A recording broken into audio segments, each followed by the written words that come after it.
Vou falar hoje para vocês das divindades romanas, falar uma pequena parte das divindades romanas. Vamos começar por Saturno. E Saturno era um antigo deus na área que hoje é conhecida como Itália. Tentaram identificar Saturno com Cronos e imaginaram que depois de destronando Júpiter, Saturno teria fugido para a área da Itália, onde reinou durante a que foi chamada Idade de Ouro. Em memória desse reinado, realizavam-se todos os anos alguns festivais. Os festivais eram denominados festivais saturnais. Todas as coisas públicas eram suspensas, como execução de pessoas, etc. e tal, execução de criminosos. E os amigos trocavam presentes e os escravos sentavam na mesa e os senhores aqui serviam os escravos, mostrando com isso que na natureza todos os homens são iguais e que no reinado de Saturno os bens da terra eram comuns a todos. Já Fauno, que é neto de Saturno, era cultuado como um deus dos campos e dos pastores e também era cultuado como divindade profética. Fauno tinha o dom da profecia. Quando você fala faunos para os romanos, isso é análogo aos sátiros dos gregos. Já Quirino era deus da guerra e ele se confundia com Rômulo, que foi o fundador de Roma. Lembra de Rômulo e Remo? Então, Rômulo foi o fundador de Roma. Belona era a deusa da guerra e Terminus, o deus dos limites territoriais. A imagem de Terminus se resumia a uma pedra ou um poste que se fixava nos limites da terra da pessoa. Palis era a deusa que velava pelo gado e deusa das pastagens. E Pormona, a deusa que cuidava das árvores frutíferas. E Flora era, como o nome diz, a deusa das flores. A deusa Lucina, ela era a deusa que presidia os nascimentos. Já Vesta, que na Grécia era chamada de Hestia, era a deusa que velava pelas lareiras. No templo de Véstia ficava constantemente um fogo, que era chamado de fogo sagrado, ardendo sem parar, sob a guarda de 6 sacerdotisas virgens, que eram chamadas de vestais. Quem nunca escutou falar em vestais?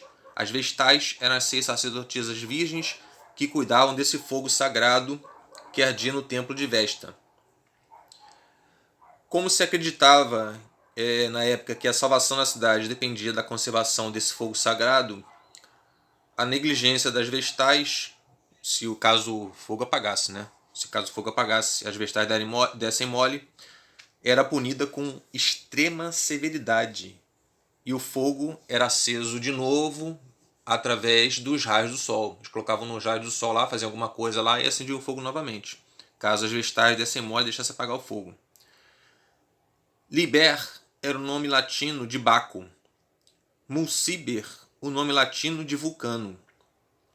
Já, presta atenção, Jano era o porteiro do céu. Jano, ele deu o nome de quê? De janeiro. O mês de janeiro é em homenagem ao deus Jano, que era o porteiro do céu.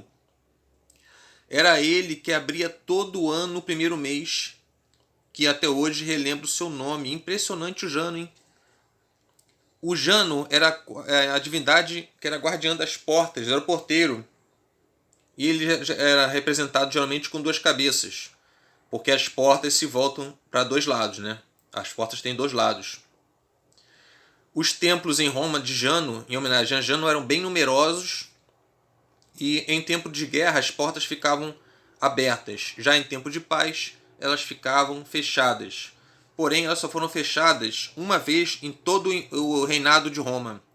No Império Romano, no reinado de Numa e a outra no reinado do imperador Augusto.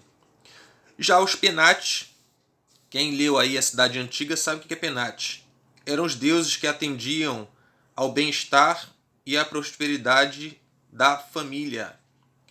O nome Penate vem de Penos, que significa a dispensa que era consagrada à família. Cada chefe de família era o sacerdote dos penates de sua própria casa.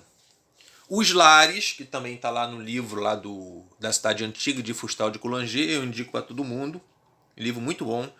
Os lares eram também deuses da família, mas eles se diferenciavam dos penates porque os lares eram espíritos deificados de mortais. Eram deuses como se fossem mortais. Os lares de uma família eram as almas dos antepassados, que velavam pelas almas de seus descendentes.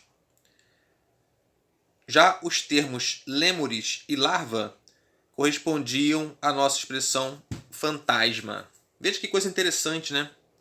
Uma coisa também que os romanos acreditavam, que cada homem tinha o seu gênio e cada mulher seu Juno. Não confunda com Janon. Cada mulher tinha seu Juno. O Juno era um espírito que lhe dava vida e que era considerado seu protetor durante toda a vida. No aniversário de Juno, os homens faziam oferendas ao seu gênio e as mulheres à sua Juno. Juno era uma mulher. Juno era uma mulher. Interessante que Juno, será que Juno deu origem ao mês de junho? Fica aí para vocês pesquisarem aí na internet, coloca aqui abaixo se vocês acham, porque Jano deu origem ao mês de janeiro. Júlio César deu origem ao mês de julho. E será que a deusa Juno deu origem, deusa Juno que protegia as mulheres, deu origem ao mês de junho? Pesquisa na internet, coloca aqui nos comentários. Se você achou que essa historinha sobre as divindades romanas, esse pequeno prólogo, essa pequena introdução, deu conhecimento para alguém gostou, deixa o seu like no canal, se inscreve no canal que tem muito mais pela frente, mas muito mais mesmo. Se inscreve na nossa rede, que a nossa rede é multifacetada. Obrigado pela sua visita, até a próxima.